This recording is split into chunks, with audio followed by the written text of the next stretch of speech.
মোৰ প্ৰিয় দেশবাসী নমস্কাৰ। প্ৰায় মন কী বাত অনুষ্ঠানত আপোনালোকৰ প্ৰশ্নৰ উভৈনদী হয়। এইবাৰ মই ভাবিলো যে কিবা অলপ পৃথক কৰিব লাগে। এইবাৰ মই আপোনালোকক প্ৰশ্ন কৰিবলৈ ওলাইছো। মোৰ প্ৰশ্ন মন দি শুনক। অলিম্পিক ক্ৰীড়াত ব্যক্তিগতভাৱে কোনজন ভাৰতীয়ই প্ৰথম স্বৰ্ণ পদক লাভ কৰিছিল? অলিম্পিক খেলত ভাৰতবৰ্ষই এতিয়ালৈকে কোনবিধ খেলত আটাইতকৈ বেছি পদক লাভ কৰিবলৈ সক্ষম হৈছে? অলিম্পিকত কোনজন খেলুৱৈয়ে এতিয়ালৈকে আটাইতকৈ বেছি পদক লাভ কৰিছে? বন্ধুসকল, আপোনালোকে মোলৈ প্ৰশ্নৰ উত্তৰ পঠিয়াওক বা নপঠিয়াওক, কিন্তু মাইগভত অলিম্পিকৰ বিষয়ে যি কুইজ আছে তাত প্ৰশ্নৰ উত্তৰ দিলে পুৰস্কাৰ লাভৰ সম্ভাৱনা প্ৰচুৰ। এনে বহু প্ৰশ্ন মাইগভৰ ৰোড টু টকিঅ' কুইজত পাব। এই ৰোড টু টকিঅ' কুইজত আপোনালোকে ভাগ লোৱাটো মই বিচাৰোঁ। ভাৰতে প্ৰথমে কেনে প্ৰদৰ্শন কৰিছিল? টকিঅ' অলিম্পিকৰ বাবে আমাৰ প্ৰস্তুতি কেনে? এয়া নিজেও জানক আৰু আনকো জনাওক। মই আপোনালোক সকলোকে আহ্বান জনাওঁ যাতে এই কুইজ প্ৰতিযোগিতাত সকলোৱে অংশগ্ৰহণ কৰে।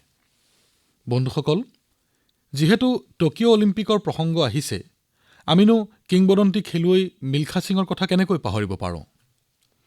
কিছুদিনৰ পূৰ্বে কাল কৰোনাই তেওঁক আমাৰ মাজৰ পৰা লৈ গ'ল। যেতিয়া তেওঁ চিকিৎসালয়ত আছিল, মই তেওঁৰ সৈতে কথা পতাৰ সুযোগ লাভ কৰিছিলোঁ।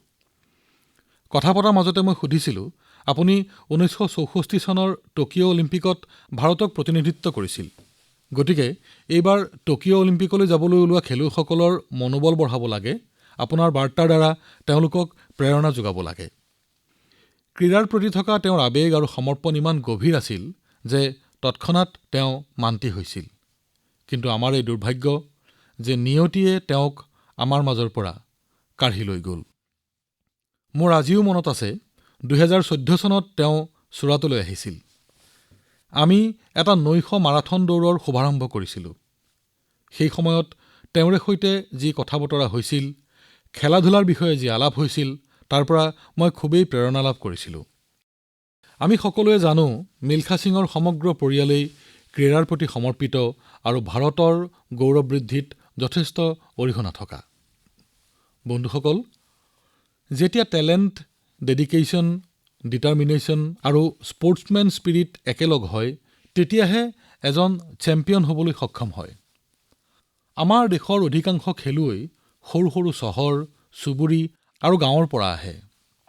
টকিঅ'লৈ যাবলৈ ওলোৱা আমাৰ খেলুৱৈসকলৰ মাজতো এনে কেইবাজনো ক্ৰীড়াবিদ আছে যাৰ কৰ্মজীৱনে বহুতকে প্ৰেৰণা যোগাব। আমাৰ প্ৰবীণ যাদৱ ডাঙৰীয়াৰ বিষয়ে আপুনি যদি শুনে, তেন্তে আপুনি ভাবিবলৈ বাধ্য হ'ব, কিমান কঠিন সংগ্ৰাম কৰি তেওঁ আজিৰ অৱস্থাত উপনীত হৈছেহি। প্ৰবীণ যাদৱজীৰ ঘৰ মহাৰাষ্ট্ৰৰ সাতাৰা জিলাৰ এখন গাঁৱত। তেওঁ আৰ্চাৰীৰ এজন নিপুণ খেলুৱৈ। তেওঁৰ মাক-দেউতাকে মজদুৰি কৰি পৰিয়ালক ভৰণ-পোষণ দিয়ে। আৰু এতিয়া তেওঁলোকৰ পুত্ৰ প্ৰথমবাৰৰ বাবে টকিঅ' অলিম্পিকলৈ যাবলৈ ওলাইছে। তেওঁ কেৱল নিজৰ পিতৃ-মাতৃৰেই নহয়, আমাৰ সকলোৰে বাবে গৌৰৱৰ প্ৰতীক। এনে আৰু এজন খেলুৱৈ হৈছে আমাৰ নেহা গোৱেল। নেহা টকিঅ'লৈ যাবলৈ ওলোৱা ভাৰতীয় মহিলা হকী দলৰ এগৰাকী সদস্য। তেওঁৰ মাতৃ আৰু ভগ্নীয়ে চাইকেল ফেক্টৰীত কাম কৰি জীৱিকা নিৰ্বাহ কৰে। নেহাৰ দৰেই দীপিকা কুমাৰীৰ জীৱনো বহু উত্থান-পতনেৰে ভৰা। দীপিকাৰ দেউতাকে অটোৰিক্সা চলায় আৰু মাক হৈছে এগৰাকী নাৰ্ছ। আৰু চাওক, এতিয়া দীপিকাই টকিঅ' অলিম্পিকত ভাৰতৰ একমাত্ৰ মহিলা ধনুৰ্বিদ হিচাপে দেশক প্ৰতিনিধিত্ব কৰিব। বিশ্বৰ প্ৰথম মহিলা তীৰন্দাজ ৰূপে খ্যাত দীপিকালৈ আমাৰ অজস্ৰ শুভকামনা থাকিল। বন্ধুসকল, জীৱনত আমি যি লক্ষ্যতে উপনীত হওঁ, যিমানেই উচ্চতা লভোঁ, জীৱনৰ কাঠামোৰ সৈতে আমাৰ সদায়ে নিবিড় সম্পৰ্ক অটুট থাকে। সংগ্ৰামৰ সমাপ্তিত লভা সাফল্যৰ আনন্দৰটো কথাই বেলেগ। টকিঅ'লৈ যাবলৈ ওলোৱা আমাৰ খেলুৱৈসকলে ল'ৰালি কালত সহায় সহযোগিতা আৰু সামৰ্থ্যৰ অভাৱৰ কথা মৰ্মে মৰ্মে উপলব্ধি কৰিছিল, কিন্তু হাৰ মনা নাছিল, দৃঢ় সংকল্পবদ্ধ আছিল। উত্তৰ প্ৰদেশৰ মুজফৰনগৰৰ প্ৰিয়ংকা গোস্বামীৰ জীৱনৰ পৰাও শিক্ষা ল'ব পৰা যায়। প্ৰিয়ংকাৰ দেউতাক এজন বাছ কণ্ডাক্টৰ। শিশুকালত প্ৰিয়ংকাই পুৰস্কাৰ বিজেতা খেলুৱৈসকলে লভা বেগটো বৰ ভাল পাইছিল আৰু ইয়াৰ আকৰ্ষণতেই তেওঁ প্ৰথমবাৰ ৰেচ ৱাকিং প্ৰতিযোগিতাত অংশগ্ৰহণ কৰিছিল আৰু আজি তেওঁ এই খেলৰ চেম্পিয়ন হোৱাৰ গৌৰৱ অৰ্জন কৰিছে। জেভলিন থ্ৰ প্ৰতিযোগিতাত ভাগ লোৱা শিৱপাল সিং ডাঙৰীয়া বেনাৰসৰ বাসিন্দা। শিৱপাল সিঙৰ সমগ্ৰ পৰিয়ালটোৱেই এই খেলৰ সৈতে জড়িত।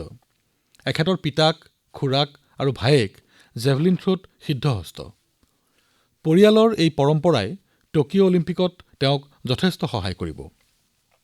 টকিঅ' অলিম্পিকলৈ যাবলৈ ওলোৱা চিৰাগ শেট্টী আৰু তেওঁৰ খেলৰ সংগী সাত্বিক সাইৰাজৰ সংকল্পইও আমাক প্ৰেৰণা যোগায়। অলপতে চিৰাগৰ ককাদেউতাকে কৰোনাত মৃত্যুবৰণ কৰে। সাত্বিকো যোৱা বছৰ কৰোনা পজিটিভ হৈছিল।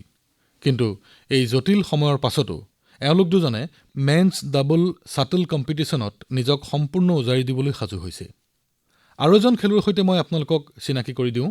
এওঁ হৈছে হাৰিয়ানাৰ ভিৱানীৰ মনীষ কৌশিক। মনীষ খেতিয়ক পৰিয়ালৰ ল'ৰা। সৰুকালত খেতিপথাৰত কাম কৰি কৰি তেওঁৰ বক্সিঙৰ প্ৰতি ধাউতি জন্মিছিল। সেই ধাউতিয়েই আজি তেওঁক টকিঅ'লৈ লৈ যাব। আৰু এজন খেলুৱৈ হৈছে CA ভৱানী দেৱীজী। নামটো তেওঁৰ ভৱানী আৰু তৰোৱাল খেলত পাকৈত। চেন্নাইৰ বাসিন্দা ভৱানী প্ৰথম ভাৰতীয় ফেন্সাৰ যি অলিম্পিক খেললৈ যোগ্যতা অৰ্জন কৰিছে। মই ক'ৰবাত পঢ়া মনত পৰে যে ভৱানীয়ে যাতে ভালদৰে প্ৰশিক্ষণ ল'ব পাৰে তাৰ বাবে তেওঁৰ মাতৃয়ে নিজৰ গহনা বন্ধকত ৰাখিছিল। বন্ধুসকল, এনে আৰু অসংখ্য নাম আছে, কিন্তু মন কী বাতত মই কেইটামান নামহে উল্লেখ কৰিছো। টকিঅ'ত ভাগ ল'বলৈ ওলোৱা প্ৰতিগৰাকী খেলুৱৈৰে নিজৰ নিজৰ সংগ্ৰাম, দুখ, পীড়া আছে, বছৰজোৰা সাধনা আছে। নিজৰ বাবে নহয়, দেশৰ বাবে তেওঁলোক যাবলৈ ওলাইছে। এওঁলোকে দেশৰ গৌৰৱ বঢ়াব লাগিব, দেশৰ জনগণৰ মনতো ঠাই ল'ব লাগিব। আৰু এইবাবে মোৰ দেশবাসীক মই এটা পৰামৰ্শ দিব খুজিছো। জ্ঞাতে বা অজ্ঞাতে আমি এই খেলুৱৈসকলৰ ওপৰত হেঁচা প্ৰয়োগ কৰিব নালাগে।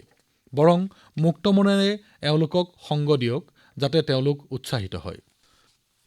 ছচিয়েল মিডিয়াত আপোনালোকে #Cheers4India ৰ জৰিয়তে আমাৰ এই খেলুৱৈসকলক শুভকামনা জনাব পাৰে। নতুনত্ব যদি কিবা আনিব খোজে সেয়াও কৰিব পাৰে। যদি আপোনালোকৰ মনলৈ এনে কিবা নতুন পৰিকল্পনা অথবা আইডিয়া আহে যাৰ দ্বাৰা সমগ্ৰ দেশবাসীয়ে একেস্বৰে কিবা যদি কৰিব খোজে সেয়া মোক জনাওক। আহক আমি সকলোৱে টকিঅ'মুখী আমাৰ খেলুৱৈসকলক সমৰ্থন জনাওঁ। Cheer for India, cheer for India, cheer for India. মোৰ প্ৰিয় দেশবাসী, কৰোনাৰ বিৰুদ্ধে আমাৰ দেশবাসীৰ যুদ্ধ অব্যাহত আছে আৰু এই সংগ্ৰামত আমি সকলোৱে মিলি কিছুমান অসাধ্য সাধন কৰিবলৈ সক্ষম হৈছো। আজি কিছুদিন পূৰ্বে আমাৰ দেশে এক অভূতপূৰ্ব কাম কৰিলে। 21 জুনৰ দিনা ভেকচিন অভিযানৰ প্ৰথম পৰ্যায় আৰম্ভ হ'ল আৰু সেইদিনা দেশৰ 86 লাখতকৈও অধিক লোকে বিনামূলীয়া ভেকচিন লোৱাৰ অভিলেখ স্থাপন কৰিলে। আৰু সেয়াও মাত্ৰ এদিনতে ইমান বৃহৎ সংখ্যক লোকে ভাৰত চৰকাৰৰ তৰফৰ পৰা বিনামূলীয়া ভেকচিন গ্ৰহণ কৰাটো আচৰিত নহয়নে? স্বাভাৱিকতে চাৰিওফালে ইয়াৰ চৰ্চা চলিছে। বন্ধুসকল, এবছৰ আগতে সকলোৰে মনত এটা প্ৰশ্ন আহিছিল যে ভেকচিন কেতিয়াকৈ আহিব। আজি আমি এটা দিনত লক্ষাধিক লোকক মেড ইন ইণ্ডিয়া ভেকচিন বিনামূলীয়াকৈ দি আছো আৰু এয়াই হৈছে নতুন ভাৰতৰ শক্তি। বন্ধুসকল, ভেকচিনৰ নিৰাপত্তা দেশৰ সকলো নাগৰিকে লাভ কৰক, আমি সেয়া সুনিশ্চিত কৰিব লাগিব। বহু ঠাইত হোৱা ভেকচিন হেজিটেন্সিক নিৰ্মূল কৰিবলৈ বহু সংগঠন আৰু নাগৰিক সমাজ আগবাঢ়ি আহিছে আৰু সকলোৱে মিলি খুব প্ৰশংসনীয় কাম কৰিছে। আহক আমিও আজি এখন গাঁৱলৈ যাওঁ আৰু সেইসকলৰ সৈতে কথা পাতোঁ। মধ্যপ্ৰদেশৰ বৈতুল জিলাৰ দুলাৰিয়া গাঁৱলৈ যাওঁ বলক। হেল্ল'। নমস্কাৰ। নমস্কাৰ। মই ৰাজেশ হিৰাবে, গাঁও পঞ্চায়ত দুলাৰিয়া, ভীমপুৰ ব্লক। ৰাজেশ মহোদয়, মই আপোনাৰ গাঁৱত এতিয়া কৰোনাৰ স্থিতি সম্পৰ্কে জানিব বিচাৰিছো। বৰ্তমান ইয়াত কৰোনা নাই। তাৰমানে কোনো অসুস্থ নহয়? হয়। গাঁৱৰ জনসংখ্যা কিমান? গাঁৱত 462 গৰাকী পুৰুষ আৰু 332 গৰাকী মহিলা। বাৰু, আপুনি ভেকচিন ল'লেনে? এতিয়ালৈকে লোৱা নাই। কিয় লোৱা নাই? ছাৰ, ইয়াত বহু লোকে হোৱাটছএপ যোগে এনে অপপ্ৰচাৰ চলালে যে সকলোৱে ভয় খাইছে। আপোনাৰ মনতো তেনে ভয় আছে? হয় ছাৰ, গোটেই গাঁৱতে এনে অপপ্ৰচাৰ চলোৱা হৈছে। চাওক ৰাজেশ মহোদয়, মই আপোনাৰ গাঁও তথা অন্য গাঁৱৰ গাঁওবাসীসকলক ক'ব খোজো যে আপোনালোকে এই ভয় মনৰ পৰা আঁতৰাই পঠাওক। আমাৰ দেশত ৩১ কোটিতকৈও অধিক লোকে ভেকচিন লৈছে। আপোনালোকে নিশ্চয় জানে, ময়ো ভেকচিনৰ ২ পালি গ্ৰহণ কৰিছোঁ। মোৰ মাৰ বয়স ১০০ বছৰৰ কাষ চাপিছে। তেখেতেও ২ পালি গ্ৰহণ কৰিছে। কেতিয়াবা কোনো লোকৰ জ্বৰ হোৱাও দেখা যায়, কিন্তু সেয়া সাধাৰণ কথা, কিছু ঘণ্টালৈকেহে হয়। কিন্তু ভেকচিন নোলোৱাটো বিপদজনক হ'ব। হয় ছাৰ। ইয়াৰ পৰা আপুনি কেৱল নিজকে বিপদত পেলোৱাই নহয়, লগতে পৰিয়াল তথা গাঁৱৰ অন্যসকলৰ বাবেও বিপদ মাতি আনিছে। সেয়েহে যিমান সোনকালে পাৰে ভেকচিন গ্ৰহণ কৰক আৰু গাঁৱৰ সকলোকে কওক যে ভাৰত চৰকাৰে এতিয়া ১৮ বছৰ আৰু তাৰ ঊৰ্ধৰ সকলোকে বিনামূলীয়া ভেকচিন প্ৰদান কৰিছে। হয় ছাৰ। গাঁৱত এনেকৈও কওক যে ভয়ৰ কোনো কাৰণ নাই। হয় ছাৰ। চাওক, আজিকালি ৰেডিঅ' টিভিৰ পৰাই ইমান খবৰ পোৱা যায় আৰু সেইবাবেই জনসাধাৰণক বুজোৱাটো সিমান কঠিন নহয়। ভাৰতত এতিয়া অনেক গাঁও আছে য'ত প্ৰায় সকলোৱেই ভেকচিনৰ পালি গ্ৰহণ কৰিছে, অৰ্থাৎ ১০০% ভেকচিন লৈছে। আপোনাক এটা উদাহৰণ দিওঁ। কাশ্মীৰৰ বান্দিপুৰা জিলাৰ ব্যবন গাঁৱৰ লোকে ১০০% ভেকচিনৰ লক্ষ্য ধাৰ্য কৰি সেয়া সম্পূৰ্ণ কৰিলে। আজি কাশ্মীৰৰ এই গাঁৱৰ ১৮ বছৰৰ ঊৰ্ধৰ সকলো লোকেই ভেকচিন গ্ৰহণ কৰে। নাগালেণ্ডৰ ৩খন গাঁৱৰ বিষয়েও মই গম পাইছোঁ, য'ত ১০০% ভেকচিন প্ৰদান কৰা হৈছে। হয় ছাৰ। ৰাজেশ মহোদয়, আপুনিও আপোনাৰ গাঁও আৰু আপোনাৰ আশে-পাশে থকা গাঁওসমূহত এই বাৰ্তা প্ৰেৰণ কৰক। হয় ছাৰ। এতিয়া আপুনি ভেকচিনৰ পালি গ্ৰহণ কৰি সকলোৰে মনৰ পৰা ভয়ৰ ভাৱ আঁতৰাব লাগিব। আপুনি কৰিবনে বাৰু? হয় ছাৰ, আপোনাৰ সৈতে কথা পাতি মোৰ ভয় আঁতৰিছে। মই নিশ্চয় ভেকচিন ল'ম আৰু এই বিষয়ে আনকো জনাম। বাৰু, গাঁৱত আন কোনোবা আছেনে যে মই তেখেতৰ সৈতে কথা পাতিব পাৰিম? হয়, আছে ছাৰ। কোনে কথা পাতিব? হেল্ল' ছাৰ, নমস্কাৰ। নমস্কাৰ নমস্কাৰ। কোনে কৈছে বাৰু? ছাৰ, মোৰ নাম কিশোৰীলাল দুৰ্বে। কিশোৰীলাল মহাশয়, মই ৰাজেশ মহাশয়ৰ সৈতে কথা পাতি আছিলোঁ। হয় ছাৰ। তেখেতে দুখেৰে জনাইছে যে ভেকচিন সম্পৰ্কে বিভিন্ন অপপ্ৰচাৰ চলোৱা হৈছে। আপোনালোকেও এনে কিবা শুনিছে নেকি? হয় ছাৰ। কি শুনিছে? ছাৰ, কাষৰ মহাৰাষ্ট্ৰত বাস কৰা কিছু সম্বন্ধীয় লোকে অপপ্ৰচাৰ চলাইছে যে ভেকচিন ল'লে সকলোৰে মৃত্যু হয়। কি বুলি কয়? এতিয়া কৰোনা আৰু নাই, এনেকৈ কয় নেকি? হয় ছাৰ। কৰোনাৰ পৰা একো নহয়, এনেকৈয়ে কয়নে? নহয় ছাৰ, কৰোনা গুচি গ'ল বুলি নকয়। কৰোনা আছে, কিন্তু যিসকলে ভেকচিন লয় তেওঁলোক অসুস্থ হয় আৰু মৃত্যুমুখত পৰে। তেওঁলোকে তেনেদৰে কয়। তাৰমানে ভেকচিনৰ কাৰণেহে মৃত্যুমুখত পৰিছে। আমাৰ এই অঞ্চল আদিবাসীসকলৰ। এনেও তেওঁলোকে সোনকালেই ভয় খায় আৰু এই অপপ্ৰচাৰৰ বাবে তেওঁলোকে ভেকচিন লোৱা নাই। চাওক কিশোৰীলাল মহাশয়, এনে লোকে অপপ্ৰচাৰ চলাই থাকিব। আমি জীৱন ৰক্ষা কৰিব লাগিব। নিজ গাঁওবাসী দেশবাসীৰ জীৱন ৰক্ষা কৰিব লাগিব। আৰু কোনোবাই যদি কয় যে কৰোনা আঁতৰি গৈছে, তেনেহ'লে এই ভ্ৰমত নাথাকিব। হয় ছাৰ। এই ৰোগ বহুৰূপী। ই ৰূপ সলনি কৰি নতুন নতুন ৰূপেৰে আহি পায়হি। ইয়াৰ পৰা বাচি থাকিবলৈ দুটাই পথ। প্ৰথমে কৰোনা সম্বন্ধীয় সকলো নিয়ম নীতি যেনে মাস্ক পিন্ধা, চাবোনেৰে বাৰে বাৰে হাত ধুই থকা, দূৰত্ব বজাই ৰখা আৰু দ্বিতীয়তে ভেকচিনৰ পালি গ্ৰহণ কৰা। এয়া এক সুৰক্ষা কৱচ।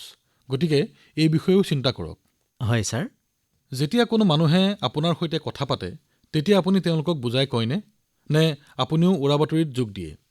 কিনো বুজাম, তেওঁলোকৰ সংখ্যা অধিক হৈ গ'লে আমি শংকিত হৈ পৰোঁ। চাওক কিশোৰীলাল মহাশয়, আজি মই আপোনাৰ সৈতে কথা হ'লো, এতিয়া আপুনি মোৰ বন্ধু। হয় ছাৰ। আপুনি ভয় নকৰিব আৰু আন মানুহকো শংকাৰ পৰা মুক্ত কৰিব লাগিব। কৰিবতো? হয় ছাৰ, মুক্ত কৰিম। মানুহক এই শংকাৰ পৰা মুক্ত কৰিম। উৰাবাতৰিত অকণো কাণ নিদিব। আপুনিতো জানেই, আমাৰ বিজ্ঞানীসকলে অশেষ প্ৰচেষ্টা কৰি এই ভেকচিন তৈয়াৰ কৰিছে। বছৰজুৰি দিনে ৰাতিয়ে প্ৰখ্যাত বিজ্ঞানীসকলে গৱেষণা কৰিছে আৰু সেয়েহে আমি বিজ্ঞান আৰু বিজ্ঞানীসকলৰ ওপৰত আস্থা ৰাখিব লাগিব। হয়। আৰু মিথ্যা প্ৰচাৰ কৰাসকলক বুজাব লাগে যে ইমানবোৰ মানুহে ভেকচিন লৈছে, কাৰোতো একো অপকাৰ হোৱা নাই। হয় ছাৰ। আৰু উৰাবাতৰিৰ পৰা বহু দূৰৈত থাকিব লাগে আৰু আমাৰ গাঁওবোৰকো তাৰ পৰা আঁতৰত ৰাখিব লাগে। হয় ছাৰ।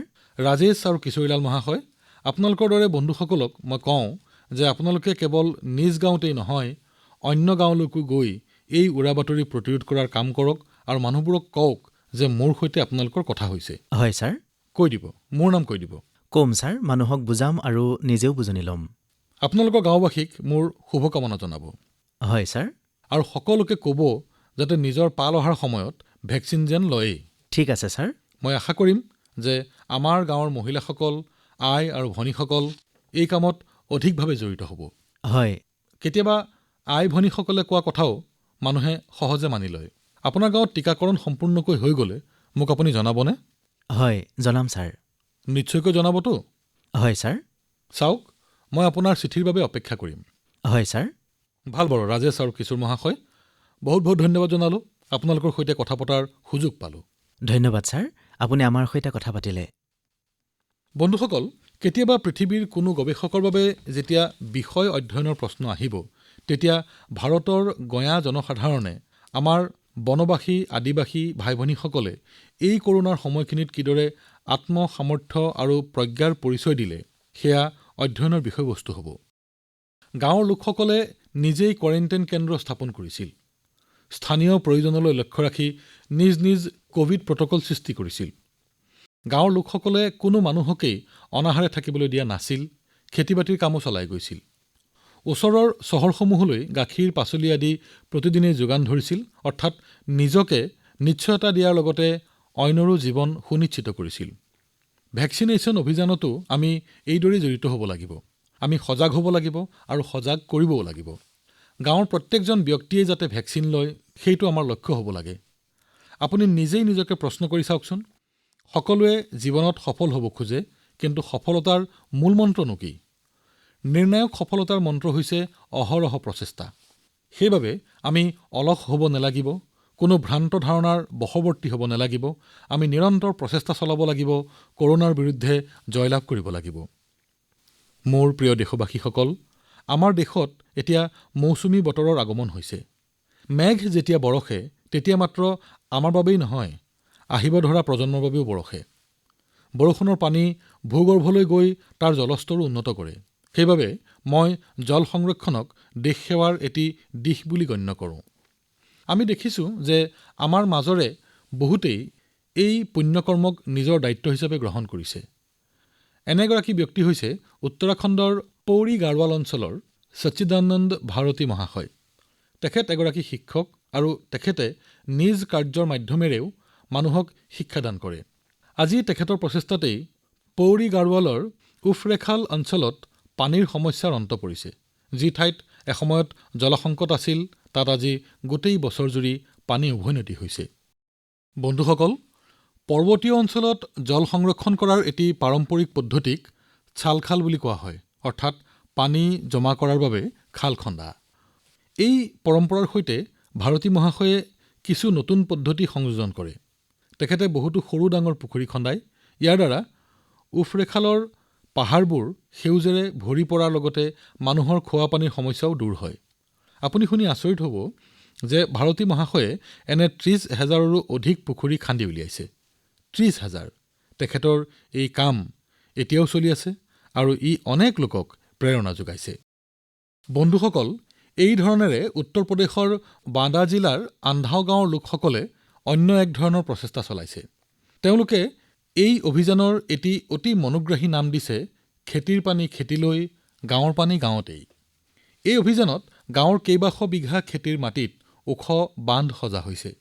ইয়াৰ ফলত বৰষুণৰ পানী খেতিপথাৰত জমা হৈ মাটিৰ অন্তৰ্ভাগলৈ নিগৰি গৈছে। এতিয়া তাৰ লোকসকলে বান্ধৰ ওপৰত গছপুলি ৰোপণৰ আঁচনি লৈছে। অৰ্থাৎ এতিয়া কৃষকসকলে পানী, ধন আৰু বৃক্ষ এই তিনিওটা লাভ কৰিবলৈ সক্ষম হ'ব।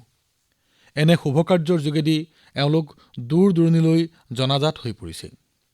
বন্ধুসকল, এইসমূহ উদাহৰণৰ পৰা প্ৰেৰণা লৈ আমি আমাৰ নিজৰ অঞ্চলত যেনেকৈ পাৰোঁ পানী সংৰক্ষণ কৰাৰ প্ৰয়াস কৰিব লাগে। মৌচুমী বতৰৰ এই সময়কণ আমি হেৰুৱাব নালাগিব।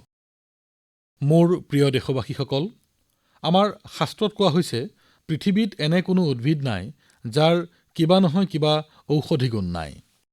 আমাৰ আশে-পাশে এনে বহুতো গছ-বন আছে যাৰ আচৰিত ধৰণৰ গুণ আছে, কিন্তু আমি সেই সম্পৰ্কে জ্ঞাত নহয়।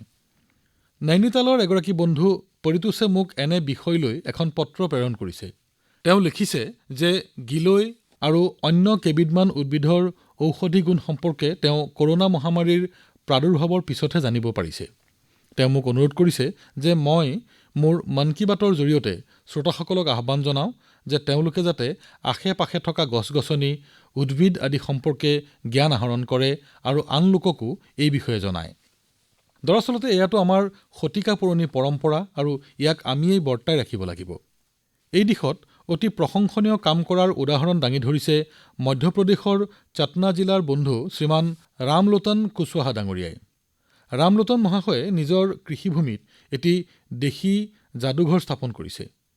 এই যাদুঘৰ বা সংগ্ৰহালয়ত তেওঁ বহুতো ঔষধি গুণসম্পন্ন উদ্ভিদ আৰু ইয়াৰ বীজ সংৰক্ষণ কৰি থৈছে।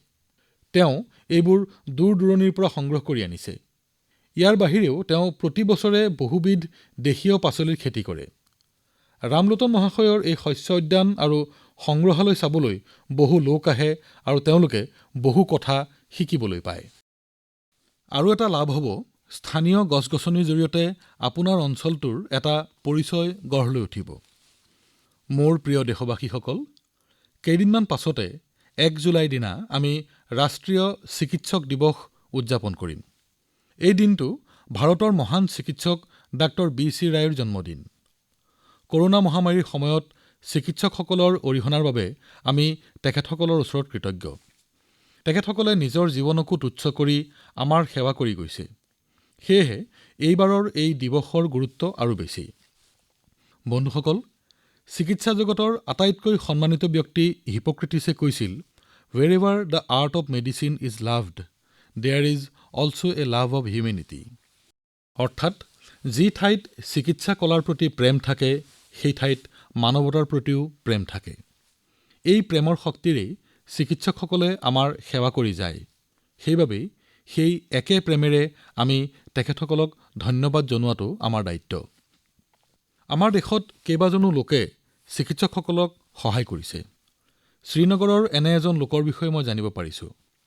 শ্ৰীনগৰৰ ডাল হ্ৰদৰ এটি হাউচবোটৰ মালিক তাৰিক আহমেদ পাটলুৱে বোট এম্বুলেন্স ছাৰ্ভিচ অৰ্থাৎ নৌকা এম্বুলেন্স সেৱা আৰম্ভ কৰিছে। কৰোনাৰ দ্বাৰা আক্ৰান্ত হৈ সুস্থ হোৱাৰ পাছত তেখেতে এই কামৰ বাবে প্ৰেৰণা পালে। তেখেতে এই এম্বুলেন্সখনৰ জৰিয়তে ৰাইজৰ মাজত সজাগতাৰ সৃষ্টি কৰে। বন্ধুসকল, ১ জুলাইত চাৰ্টাৰ্ড একাউণ্টেণ্টছ ডেও পালন কৰা হয়। কেইবছৰমান আগতে মই চাৰ্টাৰ্ড একাউণ্টেণ্টসকলক বিশ্বমানৰ অডিট ফাৰ্ম গঢ়িবলৈ আহ্বান জনাইছিলোঁ। সেই কথা আজিও সোঁৱৰাব খুজিছোঁ। দেশৰ অৰ্থনৈতিক ব্যৱস্থা পাৰদৰ্শী কৰি তোলাত চাৰ্টাৰ্ড একাউণ্টেণ্টসকলে গুৰুত্বপূৰ্ণ ভূমিকা পালন কৰিব পাৰে। মই চাৰ্টাৰ্ড একাউণ্টেণ্টসকল আৰু তেওঁলোকৰ পৰিয়ালৰ সদস্যসকলক মোৰ শুভেচ্ছা জ্ঞাপন কৰিছোঁ। মোৰ প্ৰিয় দেশবাসীসকল, ভাৰতৰ কৰোনা যুদ্ধৰ বৈশিষ্ট্য হৈছে দেশৰ প্ৰতিজন লোকেই নিজৰ ভূমিকা পালন কৰি যোৱাটো। মন কী বাত অনুষ্ঠানত এই কথা আগতেও উল্লেখ কৰিছোঁ। কিন্তু কোনো লোকে আপত্তি দৰ্শাইছে যে তেওঁলোকৰ বৃত্তিৰ লোকসকলৰ কথা কমকৈ আলোচিত হৈছে।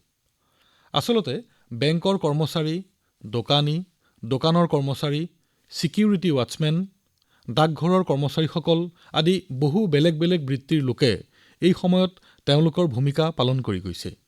তালিকাখন ভালেমান দীঘল হ'ব। বন্ধুসকল, আপোনালোকে নিশ্চয় ভাৰত চৰকাৰৰ সচিব গুৰুপ্ৰসাদ মহাপাত্ৰ ডাঙৰীয়াৰ নাম শুনিছে। কৰোনাত আক্ৰান্ত হৈ চিকিৎসালয়ত চিকিৎসাধীন হৈ থাকোঁতেও তেখেত দেশৰ অক্সিজেন যোগান ব্যৱস্থা তদাৰক কৰাত দিনে-ৰাতিয়ে লাগি আছিল। আমাৰ বাবে অতি দুখৰ কথা যে কৰোনাই এই কৰ্মযোগীগৰাকীক আমাৰ মাজৰ পৰা কাঢ়ি লৈ গ'ল। এনেকুৱা অগণন লোক আছে যাৰ বিষয়ে ক'তো আলোচনা নোহোৱাকৈ ৰৈ গ'ল। কৰোনাৰ নিয়মসমূহ পালন কৰা আৰু প্ৰতিষেধক লোৱাটোৱেই হ'ব তেখেতসকলৰ প্ৰতি আমাৰ প্ৰকৃত শ্ৰদ্ধাঞ্জলি। মোৰ প্ৰিয় দেশবাসীসকল, মন কী বাত অনুষ্ঠানৰ আটাইতকৈ ভাল কথাটো হৈছে ইয়াত মোতকৈ আপোনালোকৰ যোগদান অধিক। অলপতে মই মাইগভ ৱেবছাইটত চেন্নাইৰ তিৰু আৰ গুৰুপ্ৰসাদৰ এটা পোষ্ট পঢ়িছিলোঁ। তেখেত এই অনুষ্ঠানৰ এগৰাকী নিয়মীয়া শ্ৰোতা। তেখেতে লিখা কেইশাৰীমান কথা মই পঢ়ি দিছোঁ। তেখেতে লিখিছে, যেতিয়াই আপুনি তামিলনাডুৰ বিষয়ে কয়, মোৰ আগ্ৰহ আৰু বৃদ্ধি পায়। আপুনি তামিল ভাষা আৰু সংস্কৃতিৰ মহানতা, তামিল উৎসৱ আৰু তামিলনাডুৰ মুখ্য ঠাইবোৰৰ কথা আলোচনা কৰিছে। তিৰুক্কুৰলৰ প্ৰতি আপোনাৰ প্ৰেম আৰু তিৰুৱল্লুৱাৰ মহোদয়ৰ প্ৰতি আপোনাৰ শ্ৰদ্ধা অপৰিসীম। আপুনি এই অনুষ্ঠানত তামিলনাডুৰ বিষয়ে কোৱা আটাইবোৰ কথা গোটাই মই এখন ই-বুক সংকলন কৰিছোঁ। নমো এপৰ জৰিয়তে আপুনি এইখন উন্মোচন কৰিবনে? গুৰুপ্ৰসাদ ডাঙৰীয়া, আপোনাৰ কথাখিনি পঢ়ি মই বৰ ভাল পালোঁ। আপুনি ই-বুকখনৰ শেষত এই দুষাৰ কথাও যোগ দিয়ক, মই তামিল সংস্কৃতিৰ প্ৰশংসক, মই বিশ্বৰ প্ৰাচীনতম ভাষা তামিলৰো প্ৰশংসক। বন্ধুসকল, পৃথিৱীৰ আটাইতকৈ পুৰণি ভাষাটো আমাৰ দেশতে আছে। এই কথাটোত আমি আটাইয়ে গৌৰৱবোধ কৰা উচিত, ইয়াৰ গুণগান কৰা উচিত। তামিল ভাষাক লৈ ময়ো গৌৰৱবোধ কৰোঁ। গুৰুপ্ৰসাদ ডাঙৰীয়া, আপোনাৰ প্ৰয়াসে মোক নতুন দৃষ্টি দিলে। মই মনৰ কথাবোৰ সহজ সৰলকৈ এই অনুষ্ঠানটোত কৈ যাওঁ। ইয়াৰ মাজতে যে এই উপাদানটো সোমাই আছিল তাক মই মনেই কৰা নাছিলোঁ। আপুনি সংকলন কৰা এই ই-বুক নমো এপত মই নিশ্চয় অন্তৰ্ভুক্ত কৰিম। আপোনাক ভৱিষ্যতৰ প্ৰচেষ্টাবোৰৰ বাবে মোৰ শুভেচ্ছা জনালোঁ। মোৰ প্ৰিয় দেশবাসীসকল, আজি আমি কৰোনাই মাতি অনা বিপদ আৰু ল'ব লগা সাৱধানতাৰ কথা আলোচনা কৰিলোঁ। অহা ১৫ আগষ্টত আমি স্বাধীনতাৰ ৭৫ বছৰ অমৃত মহোৎসৱ ৰূপে পালন কৰিম। ই আমাৰ বাবে অতি প্ৰেৰণাদায়ক হ'ব। স্বাধীনতা সংগ্ৰামৰ কাহিনী দেশৰ বাবে জীৱন আহুতি দিয়াসকলৰ কাহিনী। স্বাধীনতাৰ পাছৰ সময়খিনি দেশৰ বাবে জীয়াই থকাসকলৰ কাহিনী গঢ়ি তোলাৰ সময় হোৱা উচিত। আমি দেশৰ বাবে জীয়াই থাকিবলৈ শিকা উচিত।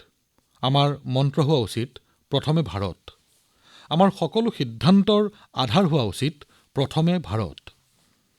বন্ধুসকল, অমৃত মহোৎসৱৰ বাবে কেইবাটাও সামূহিক লক্ষ্য নিৰ্ধাৰণ কৰা হৈছে। তাৰে এটা হৈছে আমাৰ স্বাধীনতা সংগ্ৰামৰ সৈনিকসকলৰ কথা স্মৰণ কৰি তেখেতসকলৰ সৈতে জড়িত ইতিহাসক পুনৰুজ্জীৱিত কৰা। মই মন কী বাত অনুষ্ঠানৰ জৰিয়তে যুৱক-যুৱতীসকলক স্বাধীনতা সংগ্ৰামৰ ইতিহাস যুগুতাবলৈ আহ্বান জনাইছিলোঁ। উদ্দেশ্য আছিল যুৱ প্ৰতিভা আগবাঢ়ি আহক, যুৱ চিন্তাই আগভাগ পাওক, যুৱ লেখকসকলে নতুন শক্তিৰে লিখিবলৈ লওক। ২৫০০ৰো অধিক যুৱক-যুৱতী এই কামলৈ আগবাঢ়ি আহিছে। এই কথাত মই আনন্দ পাইছোঁ।